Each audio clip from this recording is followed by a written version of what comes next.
First, the bad news. SAP Business AI won't generate amusing holiday cards, but it will personalize career paths for your people and let you know which suppliers are best, so you can be ready for the next opportunity. Revolutionary technology, real-world results. That's SAP Business AI.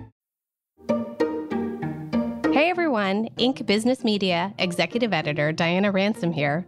We're hard at work on a new Inc. podcast called From the Ground Up, a show where Inc.'s editor-at-large Christine Lagorio-Chafkin and yours truly get real with founders about what it takes to start and grow a company today. From the Ground Up premieres March 21st, so make sure you subscribe to Apple Podcasts, Spotify, or wherever you get your podcasts. Until then, here is this Inc. 5000 panel where editor-at-large Christine Haughney Dare-Bryan spoke to Janice Bryant Howroyd, the CEO of the ActOne Group, about her new book, Acting Up, Winning in Business and Life Using Down-Home Wisdom. Janice touches on her life and the importance of self-care for entrepreneurs. Enjoy. Oh, I see some sisters out there going, whoop. Hey, Christine. It's great to have you here. So let's just dive right in. We have so much I'm sure all of us want to learn from you about. So let's just start in the beginning. Let's talk briefly about your childhood, where you grew up, and your family. How do you ask a 70-plus-year-old woman to talk briefly about her childhood? How do you do that? Okay, especially a Southern-born one. In any event, we'll give you the TikTok version. Okay, how's great. that? So, if I were Sam Cooke, I'd say I was born by the river, but I ain't Sam Cooke. However, I was born by the river. I was born along the Tar River in North Carolina. I was Carolina in the house. And I was born one of 11 children to one mom, one dad. All the things that you know about black families growing up in the South during that time likely apply to my childhood. The exceptional thing is that I had a mom and dad who were quite aligned in their vision of what they wanted for a family and for their children. And perchance the reason I'm on this stage right now is because I had the best parents in the world I could have at that time, which is hashtag if you're a parent, be the best you can be, okay? Now, we grew up in a community that was faith-based. I am a faith-based person. Mom was exceptional in that she saw it as a guideline for how we reach out and bring in versus how we separate and stand apart. And so today, there are 8 siblings who remain alive. You know, 3 of my siblings transitioned, as well as my mom, my dad. And for us, Christine, you did ask me about transitioning, I think, in a previous conversation. Yes. When I say transitioned, I mean what typically people say they died. I'm not talking about they did a transition in gender. They did a transition in life. And so, that's funny, huh? We want to be clear because, as I said, Mom was a person who reaches out and brings in. And so growing up, I grew up in a very segregated community, racially segregated.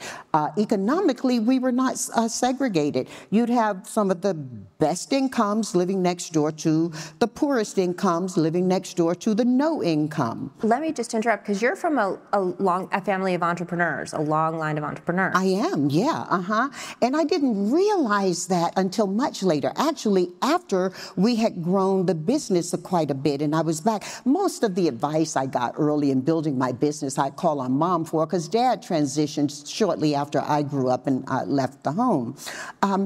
And Mom was sharing with me. I said, Mom, you know, you're so smart about so many things, but business, wow, you're killing it, girl. And she was, I used to call her cousin, okay? Call my mom cousin. I said, cousin, where did you get all of this information? And she said, well, you know, you're from a family of entrepreneurs. And then she shared with me, and I think I wrote about it in one of my books, how her family had a barbecue business. Anybody familiar with North Carolina barbecue? Because I got to say that because I'm in Texas and I know there's Texas barbecue. Okay, but in North Carolina, we just chop it up and throw vinegar and pepper on it. And her family had a business doing that, and they did other things, but her clientele were the white people from across town who came in to sit in their dining room to eat. And then her people who lived right around her, who were the black people, we were just a black and white community at that time. We did not have the full diversity that Tarboro enjoys today, would come and pick up their food and take it home to their families. Mom had an interesting way, she said her family did, of pricing as well, because they priced food based on where the families were at that time economically. Now tell me, being from a family of entrepreneurs, did that mean that you just immediately thought, I'll start a business, I'll become a billionaire business owner as well? Or did you think you wouldn't go in that direction? Being from a family of entrepreneurs did not influence me to become one, because I didn't know we were a family of entrepreneurs until later when she had shared it with me. What did influence me was my brother-in-law, Tommy Noonan. When I came out to California on a vacation, I'm still on that vacation, and I worked for Tommy and my sister, who had gone to a NIMIC conference, which was a music industry conference, and they had left for Italy. And he left me to manage his office at Billboard magazine for the couple of weeks plus an added one they took for vacation. And when he came back, he didn't recognize his office. Everything had changed for him, for the better, he said. And so he was the one who influenced me to hang my shingle, because not only did I change the way things operated and the systems, but I also changed the people who were working there. At that time, most people, and still today to some degree, most people who got jobs working in an office in the music industry or the entertainment industry were using that as a pathway toward becoming a star. Yes. And so they weren't bringing the skills that were necessary to always the business end of it. And me being dumb and stupid out of North Carolina, I thought if you're going to be a typist, know how to type. If you're going to be a clerk, know how to file. And so I rearranged the office, and he thought it was quite brilliant. One thing I was reading was how you talk about how you don't have the traditional business background, but that it sounds like that's made you the incredible business person you are. We all come onto our levels of greatness, I believe, from our different journeys.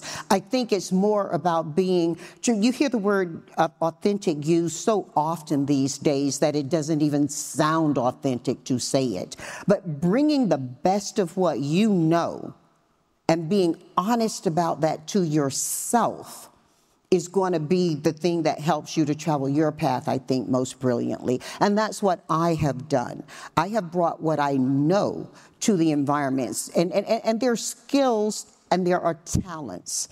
We can learn skills, but talents are gifts. We need to tick into our talents and align ourselves with that. One thing, I'm stealing a question that I heard you talk about, I think it was in another Inc. conversation years ago, about what you read, which I just would love to hear and tell the audience what your reading is, what you read every day, what you read for work, what you read for pleasure. Well, now that's getting a little bit intimate, because if you know what a person reads and if you know what music they listen to, basically they can't hide too much, okay? But typically for me, I am reading my Bible, and because I enjoy the electronic ability, the digital ability to carry books. I've got over 600 books in my Kindle right now. So I read by authors, and I'm reading a lot. I'm actually recircling and going back to reading along the lines of self-development now. At this point in my life, would you believe it? I mean, I'm teaching it, but I'm also reading it and helping myself that way. And then I go into YouTube, let me confess it, I do. I'm one of those people who at 2 and 3 in the morning, I'm in there with y'all crawling through YouTube. One thing I was really interested in was how you were really on the cutting edge of self-care as an entrepreneur. And I was reading the anecdote about how you were teaching people on your flight to do exercises on the flight. And I was taking notes about like doing exercises in your hotel rooms. Can you just speak more to that, to this audience, about how much you need to prioritize self-care in the worlds that you're all living and working in? Dynamically so, because very often we give more attention to the health of our businesses or our careers than we do to our bodies, our souls, and our minds. And it becomes important that if you are going to reach a point, say as I am, where you are 70 plus years old and you want to evaluate, how am I doing? How am I living life? How am I treating life? That you remember how you've treated yourself is important to that. And I'm a giver, so for me, it's important that I be in my best health if I am going to give of my best self. Having grown up in a quasi-rural community where we grew a lot of what we ate, I didn't have a lot of bad stuff that I was doing as I went into my adulthood, but I had poor habits about taking care of myself in terms of rest, in terms of being certain that I was giving myself time to breathe, as well as getting the right types of exercise. So those are the kinds of things that I think become important too late in people's lives. And if we can adopt habits of personal health earlier, and I did not imagine I'd be sitting on this stage emoting about personal health, but I do believe it's important that we give that to ourselves. Lastly, for those of us who truly do treasure our space in the universe, whether we believe in creation or not, we know that we are part of a bigger thing than we are. It becomes important that we take care of it and we honor this body that we live in. So I would say taking care of yourself physically is a beautiful way to introduce your mental and your spiritual health. There's another piece of advice that I was reading, and you've mentioned about your sister and people living rent-free in your, you can tell this much better than I can, but for this audience, how we can kind of absorb and kind of flesh out things in our minds. Okay.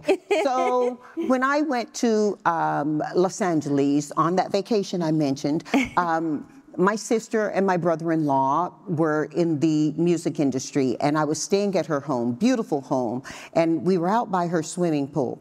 And I was lamenting that I was ugly, black, nappy-headed, all the things that I brought with me from North Carolina to LA, where everybody was gorgeous. And I'm like, I'm just not going to make it here. Her husband and Sandy and her husband were attempting to get me to consider staying in LA. That's the platform I'm speaking to you from. And I'm like, I can't stay here. I don't fit, and I talk funny, I look, bad, and everybody here is just and she told me that I had allowed those ideas of myself to creep in. And she showed me different pictures of people who she worked with. And then she showed me one she hadn't worked with. Now, one who I adore, and maybe you know who she is. You guys know Barbra Streisand, right? I adored Barbra Streisand's music, and Sandy knew I played it all the time. And she showed me various pictures of Barbra, and then she showed me that Barbra had been voted most beautiful woman in the world. And she said, it's how she sees herself that she's allowing others to see her. And you need to stop letting people live in your head rent-free. You've got lots of ideas about yourself. In this instance, it was about how I looked and whether I fit. In another instance today, it could be about my age or my gender or where I am in the world in the moment. If for some, it can be where you see yourself politically or where you see yourself economically. All of us have these stories that come into our heads, and all of them are not oftentimes what we're planning in there. And Sandy's message, my dear sister Sandy was sharing with me, it's important that you not let people nor ideas live in your head rent-free. If you're going to keep that stuff in your head, be certain you evaluate how it's going to pay off in life. And so that's pretty much. Yeah, that's great advice. We're going to take questions from the audience in just a few minutes, but there's a few things I really want to touch on before. And speaking about inclusivity, I love the section in your book where you talk about how you made sure your children always crossed out the term mixed race and wrote human race. Can you speak more about how you came up with that idea and how you've extended that to all parts of your life? It's interesting to me, Christine, that people often ask me about that, because for me, it was such a natural thing. Yeah. My husband is white, British-born male. And when we gave birth first, it was Kay, our daughter, and we did a home birth. And I often teased him, oh, you think you married an Amazon and I can just spit one out. Is that inappropriate at 10 o'clock in the morning? In any event, hey, look, y'all got here the same way, many of you, okay? So let's keep it real. But we chose home birth. And there was a lot that went into that to make sure that we were being safe and taking care of the baby in the process. But the thing that I hadn't thought about was we were going to have to fill out a birth certificate. And so you put race on your birth certificate, and it just immediately came to me, my daughter is of the human race. And so that's what we wrote. We wrote human. Nobody challenged that, maybe because we were in Southern California, nobody challenged it, okay? In any event, that's what we put on the line. Much later, when the children, Kay and later her brother Brett, were in school, race came up again. And so we told them they were blended, not mixed. And this is the thing people ask me about, what's the difference? Where I grew up, mixed came with another word, mixed up, like, you know, nuts, crazy. And maybe there's a little bit of that in how we came to have these two incredible human beings. But for me, I thought my children were carefully and lovingly blended. And so we refer to them as blended race. Can you also speak more to productive mentoring relationships? I've seen that people have asked you about this. And would you seek out mentors? Do you seek out mentors who are just in your industry? What have you looked at through your life and career for mentoring relationships that have shaped this beautiful world you've created? You mentioned about those books. For me, what I read and what I allow in my consciousness has been some of the stronger mentoring. When it comes to people, my mentors have come from places that are very different than I've come from. They are engaged in work that's very different than mine. Case in point, one of my strongest mentors was a man, Jack Shoemaker, who transitioned before COVID. And he was the second largest stockholder in Walmart outside of a Walton family member. Okay. But he saw something in me. He had helped design their HR systems at the time. And he shared so much with me that influenced how I looked at growing my business globally. He shared with me the failures Walmart had when they went to Australia, and how from that they learned to design your Walmart, my Walmart, you know. He shared with me different processes that needed to be implemented in HR. And I'm in HR, that's my lifeline, right? And so there was so much that he could share from a very different place than I had been that helped to mentor me in. A dear friend who also has been a mentor, but is better a girlfriend to me, is a lady named Paula Madison, who hired a lot of the people who were in front of the camera for the NBC organization. She grew up through the GE system. Okay. And I remember her telling me how she learned so much about television from people who were in that industry, but what they were hiring her for was what she didn't know about television. So I think it's important for us to look at people who have and live the types of lives we admire and adopt from that. Because very often, remember earlier I talked with you, we can learn the skills. It's the talents that are gifted. And when you can tap into why someone's talent is effective, that's huge. One thing I do want to share, though, is that if you're seeking to elevate in life, your altitude is far more determined by your attitude than your aptitude.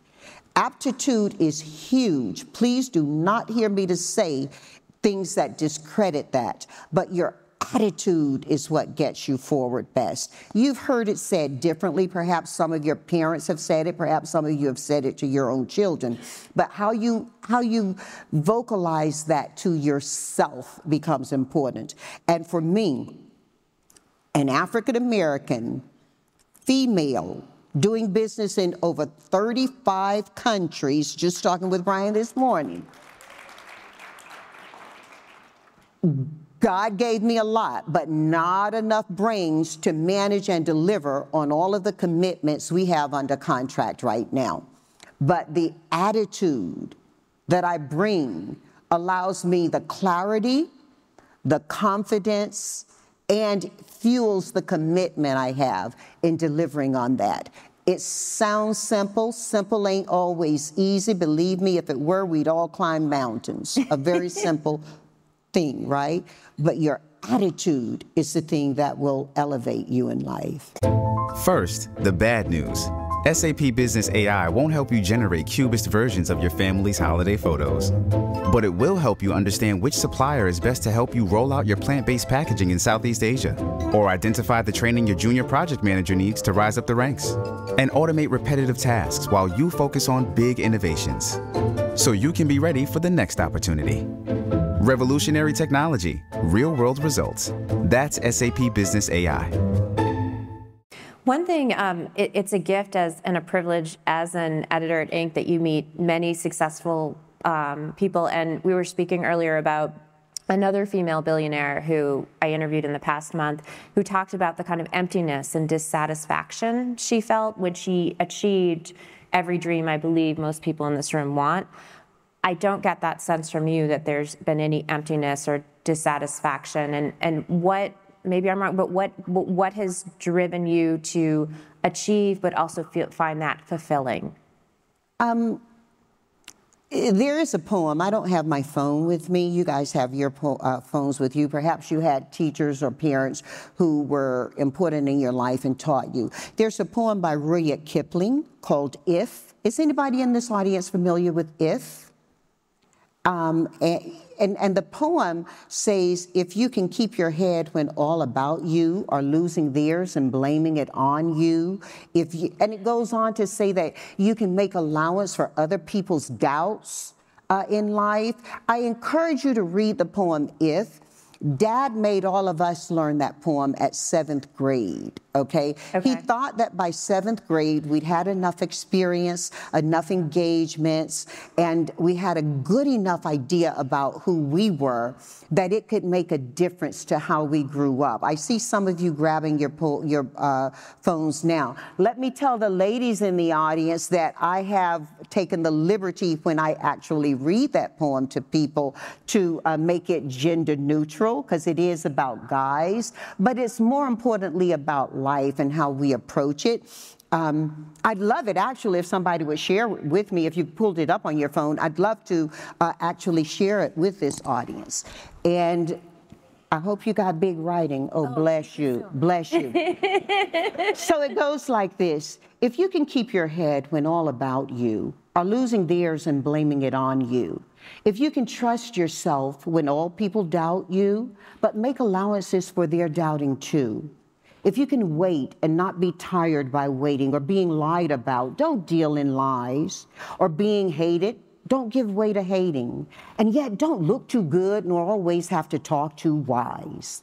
If you can dream and not make dreams your master, if you can think and not make the thoughts your aim, if you can meet with triumph and disaster and treat those two imposters just the same, if you can bear to hear the truth you've spoken twisted by knaves to make a trap for fools, or watch the things you've given your life to broken, then stoop, build them up with worn out tools. If you can make one heap of all your winnings and risk it all on one turn or pitch and toss. and lose and start again at your beginnings and never breathe a word about your loss. If you can force your heart and nerve and sinew to serve your turn long after they are gone, and so hold on when there's nothing in you except the will that says hold on. If you can talk with crowds and keep your virtue, or walk with kings, nor lose the common touch. If neither foes nor loving friends can hurt you, and if all people count with you, but none too much, if you can fill the unforgiving minute with 60 seconds worth of distance run, yours is the earth and everything in it, and what's more, in life you will have won. Dad made us learn that poem in 7th grade. And Rudyard Kipling wrote it, addressing man at a time in life, if you study his life, when that was really a necessary message. And I'm so grateful, Christine, that you asked that question, because even though that's not the agenda of my conversation today, it is the conversation that's going on in my heart, to share with you that there's a lot going on. Many of you had your phones, your devices out long before I asked you to look up the poem, If by Rudyard Kipling. Because there's so much going on in the world today that very few of us are strong enough to focus on the one thing in front of us, or more importantly, the one thing inside of us. What I'd love to encourage you to do is, and my organization, we are advancing AI like crazy. Do not hear me to stand here and tell you that it is only the human touch that is going to impact your lives. My encouragement to you is that you find a way to make certain that the moment you're living in is the moment you're living in, and that the person in front of you is the most important person you're going to speak to at that moment in this life. When we can learn to centralize our humanity, when we can engage in conversations with people who don't think the same way we do, don't feel the same way we do about things, and when we can help people who haven't necessarily traveled the paths that we ourselves travel, I think that that will end up, in the long run, being the thing that gives us that moment, that when you're, as I am, 70 years plus, you can still drop it like it's hot, but you can also hold it with warmth. Yeah. Thank you. Beautiful. We have just a few minutes for questions, and yes, if you want to come up and stand up. I'm not sure if we have a microphone for you, but right there. That was beautiful. Hello, I'm Drew with Incline Marketing, which is nothing compared to what you've done here, but I don't want to assume, but it seems very obvious you've done a lot of forgiveness in your life. Could you tell us, how did you forgive a situation where you were separated and you were treated like less, and you came and overcome that, but just like the poem says, you walked with kings. You overcame that, you forgave that. How did you do that? It's a journey. And initially, what did you say your name is? Drew. Jordan. It's a journey, and initially it was about forgiveness. Today, I don't find that I need to forgive so much because I no longer judge so much. So initially, it was a lot about my race. Think about where I grew up and the time in the world and in this country specifically that I grew up in. However, when I learned to study history, I understood it wasn't just about me, it's about how people behave. And so I learned to place myself at the spot I am in history and focus more on how can I make a difference. Also, don't always be so certain that you're the right one. Sometimes you're actually wrong and you can learn instead of forgiving, finding yourself in the position for forgiving. Today, I don't need to forgive so much, though, because I'm so interested in how people think and how we behave. Behave is how we be having. Remember that, okay? And so how we behave as humans is important to me as well. Lastly, anything I didn't create, I don't believe I have the right to judge. And so I step away from that. And more often, I find that people have come round, if coming round is what needs to occur, by how I have treated myself in a situation than how I have treated them. But Maya Angelou taught us that people may forget what you said, but they always remember how you made them feel. So be thoughtful about how you communicate with people. Thank you.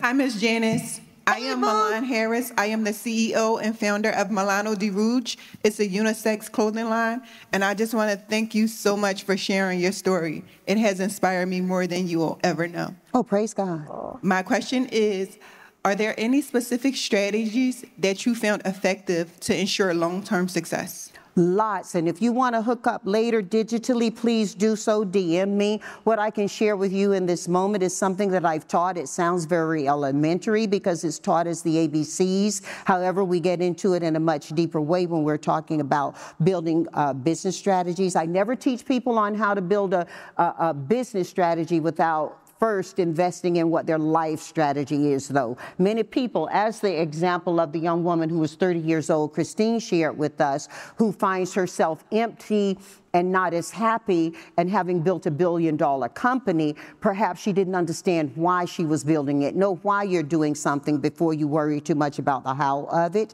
The ABCs are what I teach. Ask the right questions, then listen, listen, listen for the right answers. Be where you say you'll be, when you say you'll be, and most importantly, how you say you'll be there. We've all got digital devices that can tell us how long it's going to take us to get there. And Christy, my exec aide, she's out there driving sometimes. She uses this Google Drive or something, and she's putting me all in streets. And I'm like, baby, they're showing you a quicker way, but it's not necessarily a safer way, you know? But be where you say you'll be, when you say you'll be, how you say you'll be there. And then the C is about collective connectivity.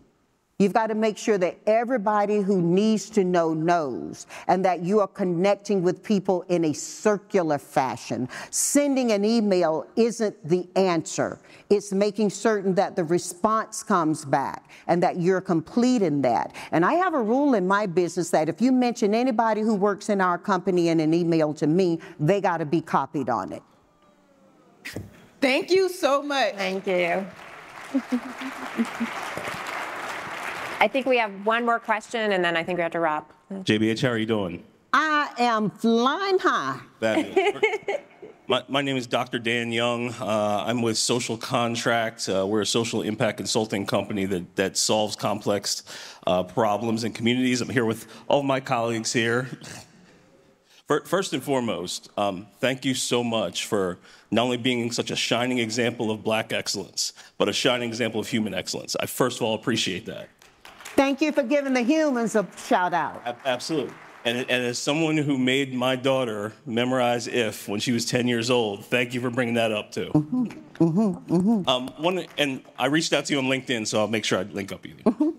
My question is about marketing. Coming out of COVID and as you scaled your business, is there just a basic marketing thought or a marketing message you can give us as a business is growing, things that were going through your mind about how to really position your company that kind of informed your marketing strategy? Yes, have your clients be your best advocates. It's what somebody else says about you that people are going to listen to and linger in much longer than what you say about yourself. Understanding the difference between advertising and marketing is critical for many startup businesses. Actually, I think a lot of larger brands could revisit that idea as well. But many times as a startup, we invest a lot of energy and resource in advertising our business. Advertising is not always marketing. They do go hand in hand. Know the difference and then employ in the area that you believe you critically need that strength and that growth. Jack Welch, before he got to be later Jack Welch, had shared a lot of, you saw that too in his life, right? But one thing he told me, two things he told me that was very helpful. He said that most people put their chief financial officers next to them. As you grow your business, and many businesses in this room don't have chief financial officers yet, but whoever your finance person is, he said they put their CFOs next to them. If you look at most organizations, the CFO's office is next to the CEO's office, when really you need your CHRO next to your chief human resources officer next to you.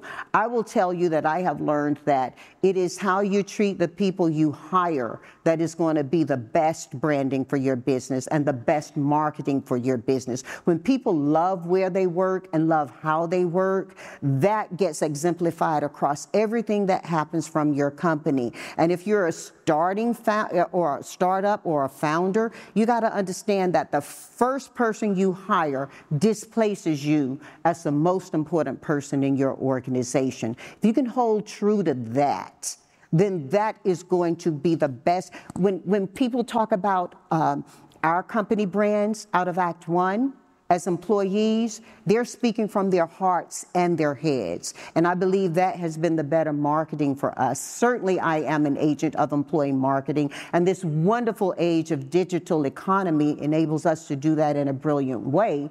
But we're doing it for humans, so it should be done from humans. Have I helped you? You have, thank you. Thank you. Janice, it's been wonderful having you. Hi again, it's Diana. That was Janice Bryant Howroyd at last year's Inc. 5000. Before you go, we have a special conversation presented by Chase. Inc.'s From the Ground Up podcast premieres March 21st. Make sure you subscribe to Apple Podcasts, Spotify, and wherever you get your podcasts. See you soon.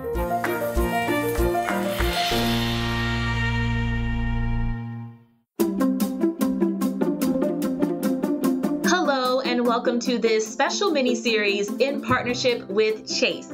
So let's welcome Jake Jorgensen. He's the CEO of Jorgensen Builders. And I understand that you are a third-generation home builder. So can you tell me what it was like growing up in this business? I grew up right from when I was really young, working on job sites, and was a broom-pusher, and did that for my father's company, and it was a big learning experience. I started doing that when I was probably 9 or 10 years old. But over the years, I grew to really enjoy it, and I grew to get a lot of passion for it and be able to build some really unique projects and work in some really cool locations.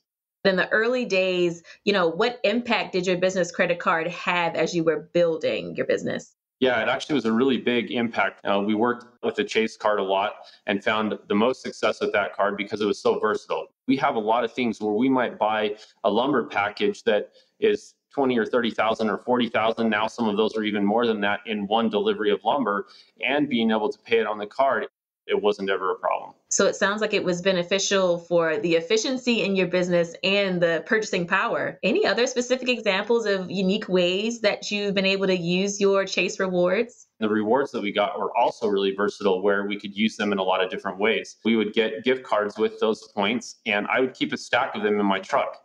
So when I would go to a job site, if I saw somebody that was performing really well that I was really happy with, I'd walk right up to them and hand them a gift card. Maybe it was $25 or $50. It wasn't huge amounts, but it was enough that those people felt valued and they saw, this benefit being on our job sites. We've actually been able to use it a lot on tool purchases as well. Some of those are specialty tool items that maybe we wouldn't need otherwise, and we probably wouldn't spend the money on otherwise. We're able to use those points, pick up those tools, and take care of those repairs ourselves. I know that you build and remodel homes, but you also construct commercial properties as well, restaurants and small schools. So what is your favorite type of project? Yeah, really, I like all of them for different reasons. And my favorite part of it in the end is I really like to see that satisfaction that our customers have when we're done. I like to see them be excited about it, be able to move into their project, whether it's opening their new restaurant or whether that's moving into their new custom home. I really like that interaction with them at the end of the project when they're just super excited and they're just ready to go and able to move in and enjoy that new property that they have. That's my favorite part of it. Great. Thank you, Jake, for taking the time to share your experiences with us. I hope it was helpful for everyone who was listening. I'm Shanae Williams on behalf of Inc. Studio and Chase. Thank you for tuning in, and we will see you next time. Thank you.